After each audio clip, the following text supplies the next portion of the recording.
महाराष्ट्र से शुरू हुआ हनुमान चालीसा का विवाद, हनुमान चालीसा की सियासी जंग अब नए मुकाम पर है।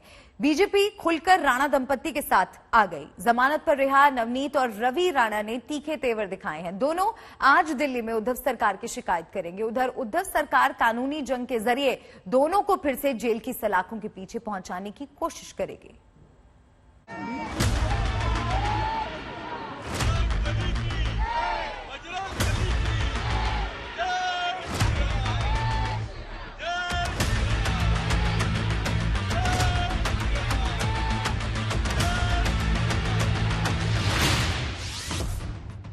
हनुमान चालीसा की लड़ाई दिल्ली तक आई।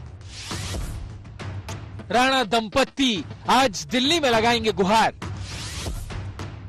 अब दिल्ली दरबार बनाम उद्धव सरकार।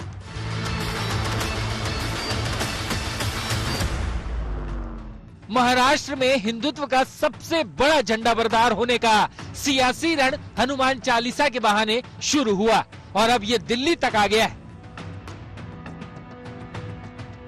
कड़ी शर्तों के साथ जमानत पर छूटे राणा दंपत्ति आज दिल्ली आ रहे हैं।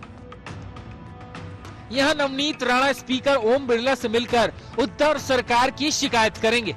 नवनीत राणा का आरोप है कि बतौर सांसद उनके विशेष अधिकार का हनन हुआ और पुलिस थाने से लेकर जेल तक उनसे बदसलूकी हुई। राणा दंपत्ति गृह मंत्रालय भी जाएंगे और पूरे मामले की शिकायत करेंगे।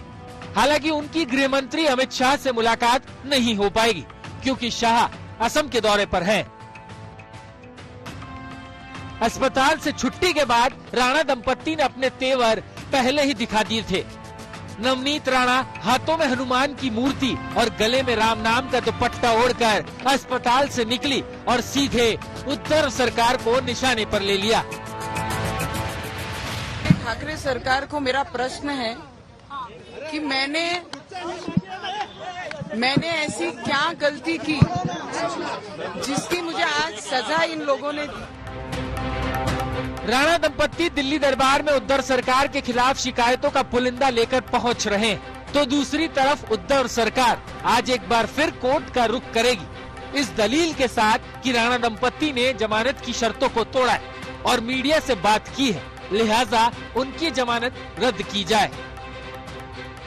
मेरा ऐसा सेटिस्फेक्शन हो गया है कि नवनीत राणा और रवि राणा दोनों ने भी उनका जो कंडीशन था कि वो उनको जो बेल हो गया, वो जो विषय है, सब्जेक्ट है, उसके बारे में मीडिया के सामने कोई भी विधान ना करे, ये जो उनका कंडीशन है उस कंडीशन का उन्होंने भंग किया है, वायोलेशन किया है। इसके लिए अगर कोर्ट ने जो ऑर्डर में लिखा है कि अगर ऐसा कोई वो ब्रीच करे तो it amounts to cancellation of bail, ये बात रखना कि इन्होंने ऐसा कंडीशन का वायोलेशन किया है और इसके लिए उनके खिलाफ नॉन बेलेबल वारंट इशू करके उनको ताबे में लिया जाए। उधर बीएमसी भी राणा दंपत्ति पर दबाव बना रही है। उनके खार वाले घर पर अवैध निर्माण को लेकर नोटिस जारी किया गया है। हनुमान चालीसा से शुरू हुई ये लड़ाई अब खुलकर उद्धव सरकार बनाम बीजेपी में तब्दील होती दिख रही है। इसमें नए नए दांव आजमाए जाएंगे, ये तय है।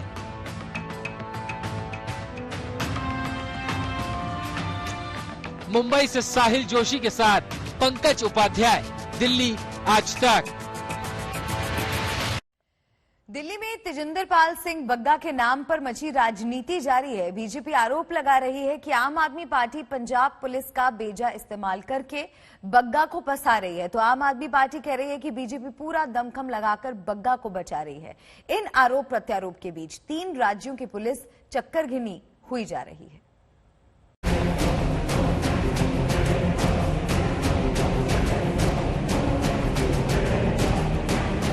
अरविंद केजरीवाल बहुत डरे हुए, उनको रात को नींद नहीं आ रही है। भारतीय जनता पार्टी का कार्यकर्ता उनसे डरने वाला नहीं। बग्गा के तेवर तल्ख हैं। वो अरविंद केजरीवाल के खिलाफ पहले से कहीं ज्यादा हमलावर हैं। अगर अरविंद केजरीवाल सोचते हैं कि सत्ता के बल पे, पुलिस के बल पे भारतीय जनता पार्टी के कार्यकर्ताओं को डरा सकते हैं, झुका सकते हैं, तो फिर से मैं उनको कहता हूं, आपको उन लोगों को जेल की सलाखों में डालना पड़ेगा जिन्होंने गुरु ग्रंथ साहब जी की बेदबी की, नहीं तो ये सवाल मैं बार बार पूछूंगा। और अगर इसके लिए मुझे एक नहीं 100 FIR भी आपकी सरकार की झेलनी पड़े तो मैं उसके लिए तैयार हूं। इधर आम आदमी पार्टी बग्गा के बहाने पूरी बीजेपी को निशाने पर ले रही है। आधी रात को इस तरह से कोर्ट्स खुलवाना मुझे लगता है कि बहुत शर्म की बात है। मैं उस समय का इंतजार कर रहा हूं जब CBI और ED राज्यों के अंदर जाएगी और राज्य सरकार की पुलिस CBI और ED को काम करने नहीं देगी, तब इस देश के संघीय ढांचे का क्या होगा। भाजपा जिस फेडरल स्ट्रक्चर के साथ खिलवाड़ कर रही है, भाजपा को उसकी बहुत भारी कीमत चुकानी पड़ेगी। दिल्ली की राजनीति इस वक्त तो बग्गामय है, क्योंकि यहाँ है भारतीय राजनीति में दिल्ली बीजेपी के नेता तेजिंदर पाल सिंह बग्गा, जिनके आगे पीछे 3 राज्यों की पुलिस चक्कर घिन्नी हो गई है। खुद सोचिए, पंजाब पुलिस ने गिरफ्तार किया, दिल्ली पुलिस ने पंजाब जाने से रुकवा लिया, हरियाणा पुलिस वापस ले आई। मतलब पुलिस के 2 आगे पुलिस, पुलिस के 2 पीछे पुलिस, और बीच में बग्गा। 6 मई की सुबह करीब 6:30 बजे तेजिंदर बग्गा की गिरफ्तारी के साथ शुरू हुआ था यह हाई प्रोफाइल ड्रामा। 6 मई की रात को दिल्ली पुलिस उन्हें कुरुक्षेत्र से लेकर लौटी, तब आधी रात को ही अदालत ने उन्हें बाइज्जत घर जाने की मोहलत दी थी। एक बार फिर बग्गा को आधी रात को राहत मिली। 7 मई के करीब 12 बजे राहत की नई खेप आई, वो भी पंजाब और हरियाणा हाई कोर्ट से। बीजेपी नेता के लिए ये बहुत बड़ी राहत की खबर थी, गिरफ्तारी रोके जाने को लेकर। ये दर्शा दिया कि अरविंद केजरीवाल बहुत डरे हुए, उनको रात को नींद नहीं आ रही है कि किस तरीके से हमें जेल में डाले, किस तरीके से भारतीय जनता पार्टी के कार्यकर्ता जो उनसे सवाल पूछते हैं उनको जेल में डाले। मैं उनको कहना चाहता हूं, भारतीय जनता पार्टी का कार्यकर्ता उनसे डरने वाला नहीं। हाईकोर्ट के जज ने आधी रात को फरमान जारी किया कि 10 मई तक तेजिंदर पाल सिंह बग्गा की गिरफ्तारी पर रोक लगाई जा रही है। असीम राहत है और असीम खुशी है कि ये 2 दिन में बग्गा बग्गा हो गई है। बग्गा क्या हो गया? बग्गा बग्गा हो गई है। अच्छा जी, मशहूर हो गए आपके बेटे? मशहूर तो पहले भी थे, जैसे कहते हैं ना पुराने बिल्डिंग के ऊपर वो पेंटिंग नहीं हो गई है। अच्छा 6 मई की फजीहत के बाद भगवंत मान की पुलिस ने तैयारी कर ली थी। उस दिन की गलतियों से सबक लेते हुए पंजाब पुलिस ने मोहाली कोर्ट से गिरफ्तारी की इजाजत भी ले ली थी। गैर जमानती वारंट जारी हो चुका था। माना जा रहा था कि पंजाब पुलिस की टीम कभी भी दिल्ली पहुंच सकती है और फिर से बग्गा को गिरफ्तार कर सकती है। लेकिन उसी गैर जमानती वारंट के खिलाफ बग्गा के वकील देर रात हाईकोर्ट पहुंच गए। फिर देर रात कोर्ट में क्या हुआ ये जान लीजिए। पंजाब के एडवोकेट जनरल ने आधी रात को सुनवाई पर सवाल उठाए, कहा कि यह मामला इतना जरूरी नहीं था। बग्गा पर न्याय प्रणाली को कलंकित करने का आरोप लगाया। बग्गा के वकील ने अपनी दलील भी दी। उन्होंने कहा कि उन्हें गैर जमानती वारंट पर देर रात में भी गिरफ्तारी का डर है, इसी वजह से उन्होंने रात को सुनवाई के लिए अदालत को परेशान किया। उनको भी सोचना चाहिए था, जब 10 मई तक की डेट लगी हुई थी क्वेश्चन के अंदर, तो वारंट्स ऑफ अरेस्ट इशू कराने की जरूरत नहीं थी। लेकिन फिर भी इन्होंने वो इशू कराया बिकॉज कहीं ना कहीं उनके दिमाग में, उनके महज में कुछ था कि हम कानून से बढ़कर कुछ आगे करेंगे। कहीं ऐसा तो नहीं कि दिल्ली पुलिस ने जैसे पहले ही सर्च वारंट हासिल कर लिए थे, उसके एवज में ऐसा किया गया हो सकता है जी, वो तो पंजाब सरकार ही बता सकती है या पंजाब की पुलिस बता सकती है। दोनों पक्षों को सुनने के बाद अदालत ने 10 मई तक बग्गा की गिरफ्तारी पर रोक लगा दी। अब इस मामले में 10 मई को हाईकोर्ट में अहम सुनवाई है। तब तक सियासत थमने की कोई उम्मीद नजर नहीं आ रही। चंडीगढ़ से सत्येंद्र चौहान के साथ राम किंकर सिंह, दिल्ली आज तक। बात उस विवाद की जिस पर कोर्ट में आज सुनवाई है। जी हां, बात हो रही है ज्ञानवापी की। ज्ञानवापी का सर्वे तो पूरा नहीं हो सका, मगर आज कोर्ट में ज्ञानवापी पर सुनवाई होनी है। मगर सुनवाई से पहले आज तक ने काशी से ही वो सारे सबूत खंगाले जो ज्ञानवापी से जुड़े हैं। उन सारे लोगों से बातें की जो ज्ञानवापी के विवाद के साथ जुड़े हुए हैं। तो एक वादी राखी सिंह आज केस वापस भी ले सकती हैं। ये बड़ा अपडेट। ज्ञानवापी मस्जिद मामले पर आज कोर्ट में सुनवाई हुई।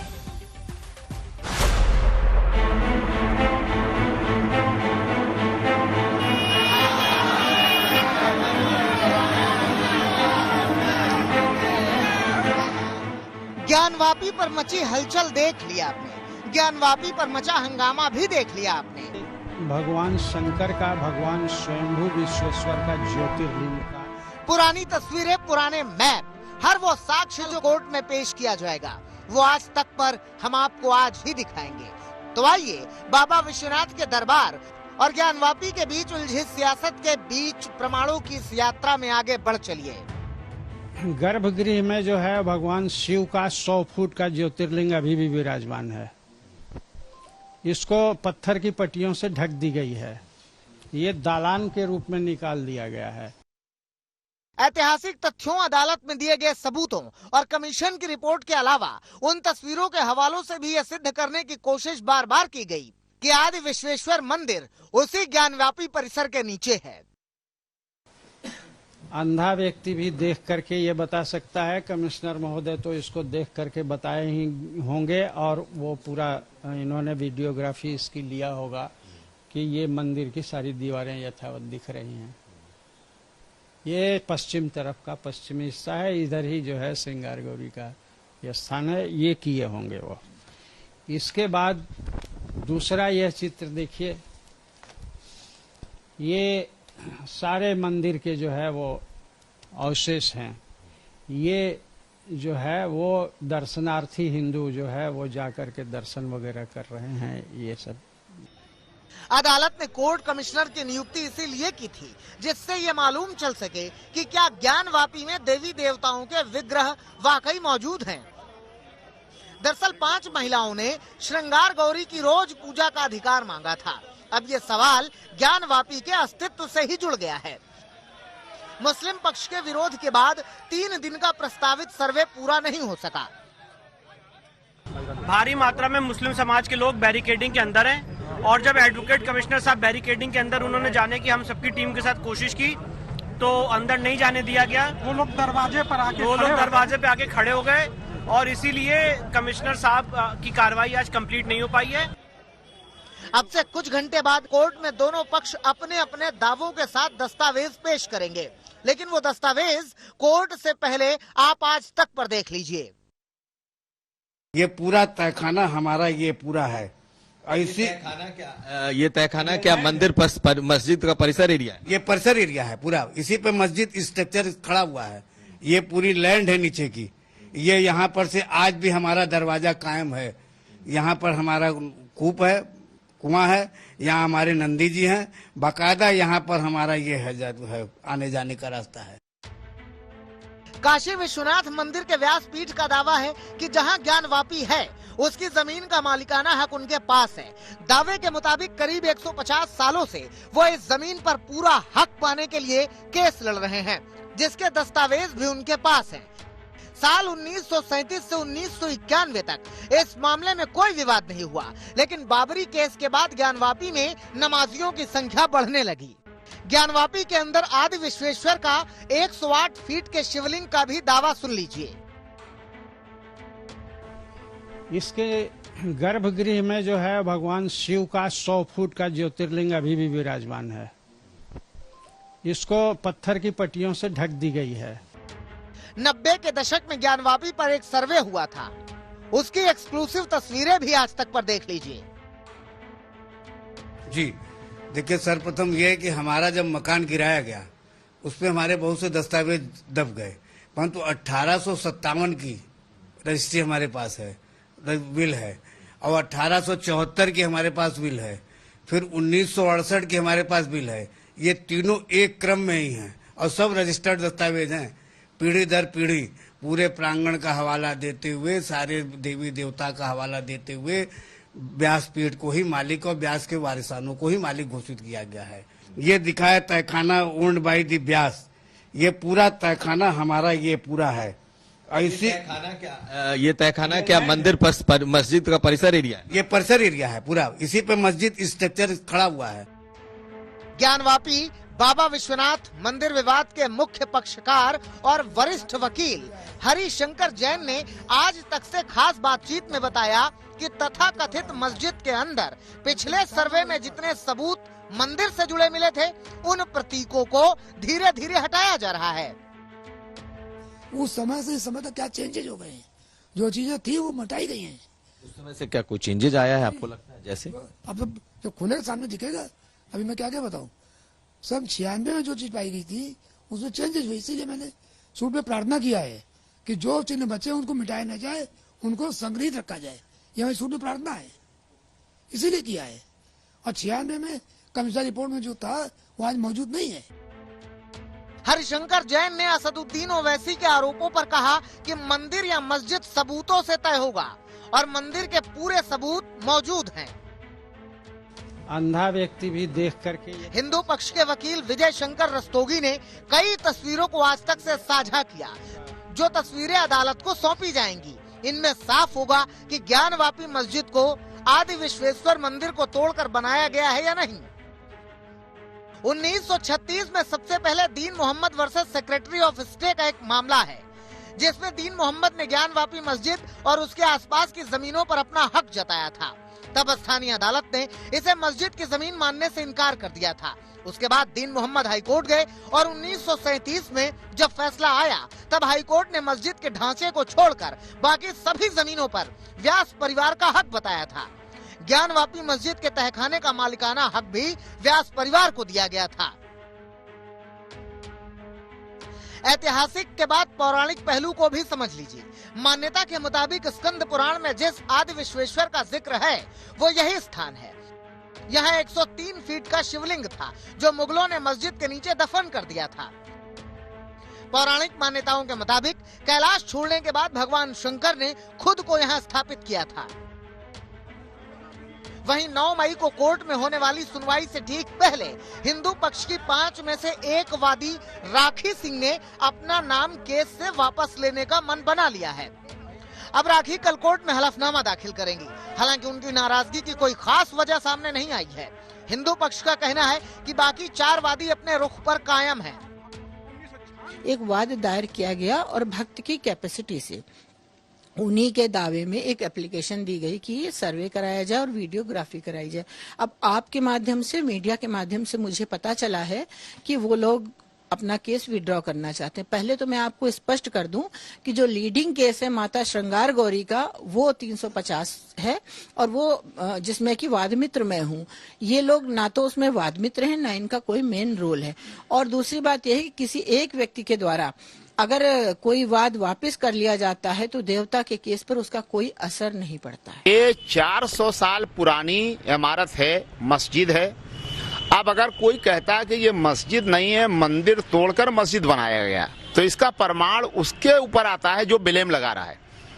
जवाब देना ब्लेम लगाने वाले की जिम्मेदारी है, ना कि उसकी जिम्मेदारी जिसके ऊपर ये ब्लेम चार्ज किया जा रहा है। उधर पूरे मामले पर सियासी पारा भी हाई है। केंद्रीय मंत्री मुख्तार अब्बास नकवी ने कहा कि औरंगजेब की क्रूर, क्रिमिनल और कम्युनल करतूत को सुधारने का वक्त आ गया है। औरंगजेब का जो क्रूर कम्युनल करतूत था, या जो क्रूर कम्युनल करतूत थी, वो इतिहास की हकीकत है और उस हकीकत पर हाहाकार से फायदा नहीं होगा, बल्कि उसे स्वीकार करने से समझदारी होगी। तो इसलिए जो औरंगजेब की क्रूर, क्रिमिनल और कम्युनल करतूत थी, वो उस सच्चाई को स्वीकार करना चाहिए। वहीं कांग्रेस ने पूरे विवाद को बीजेपी की नफरत पॉलिटिक्स करार दे दिया। ज्ञानव्यापी और काशी में एक अच्छी बात है कि काशी विश्वनाथ के भी दर्शन के लिए मंदिर सुलभ है। ज्ञानव्यापी में भी लोग इबादत के लिए जाते हैं। तो वो भारतीय जनता पार्टी वहां पे एक नफरत की, सांप्रदायिक ध्रुवीकरण की, राजनीति करने की असफल कोशिश कर रही। मुझे पूरा विश्वास है काशी की जनता इसे नकार देगी। क्या मस्जिद के अंदर जो तहखाना है उसके अंदर 108 फीट का आदि विश्वेश्वर का शिवलिंग मौजूद है? और क्या औरंगजेब ने वाकई मंदिर तोड़कर ज्ञानवापी मस्जिद बनवाई थी? अभी इन सवालों के जवाब मिलने में काफी वक्त लगता दिख रहा है। कुमार अभिषेक के साथ रोशन जायसवाल, वाराणसी, आज तक। ज्ञानवापी के विवाद के बाद अब बात ताजमहल पर मचे रण की। ताजमहल को लेकर इलाहाबाद हाईकोर्ट की लखनऊ बेंच में एक मामला दर्ज किया गया है। इसमें कहा गया है कि ताजमहल के 20 कमरे खोले जाएं ताकि मालूम चल सके कि उसके भीतर देवी देवताओं की मूर्तियां और शिलालेख हैं या नहीं।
अपनी पत्नी मुमताज की याद में यमुना के किनारे सफेद संगमरमर से इसे बनवाया था। ताजमहल जितना खूबसूरत है उतने ही विवाद भी इसके साए में पड़े हैं। शाहजहां तो मर गया मगर विवाद जिंदा रहे। यदा कदा आवाजें आती रही कि ताजमहल दरअसल तेजो महालय है, हिंदुओं की आस्था का केंद्र। ऐसी ही एक आवाज फिर से उठी है। इलाहाबाद हाई कोर्ट की लखनऊ बेंच में अयोध्या में बीजेपी के मीडिया प्रभारी रजनीश सिंह ने एक याचिका दायर की है, जिसमें उन्होंने मांग की है कि भारतीय पुरातत्व सर्वेक्षण को इजाजत दी जाए कि वो ताजमहल के अंदर 22 कमरे खोले, जिससे ये मालूम चल सके कि वहाँ हिंदू मूर्तियाँ और शिलालेख छिपे हैं या नहीं। एक मामला जो ताजमहल का भी है, जिसको लेकर हिंदू कहता है कि यहाँ पे भगवान शिव की मूर्ति थी, राजा मान सिंह का पैलेस था यहाँ पे। मुस्लिम कहते हैं कि ये शाहजहां द्वारा बनाया गया ताजमहल है। तो उस विवाद को खत्म करने के लिए हम लखनऊ हाईकोर्ट गए हैं। हमने मांग की है कि यहाँ पे जो 22 कमरे हैं उनमें से 20 कमरे हमेशा से बंद रहे हैं, कभी ये कमरे खुले नहीं। हमने आरटीआई लगाई, ये जानने की कोशिश करी कि कमरे क्यों बंद हैं। एसआई की तरफ से जवाब आया कि ये सुरक्षा की दृष्टि से बंद है। तो आखिर ऐसा क्या सुरक्षा की दृष्टि से ऐसा क्या है उस कमरों में? क्या वहाँ पे भगवान शिव की मूर्ति है, अन्य देवी देवताओं की मूर्तियां हैं?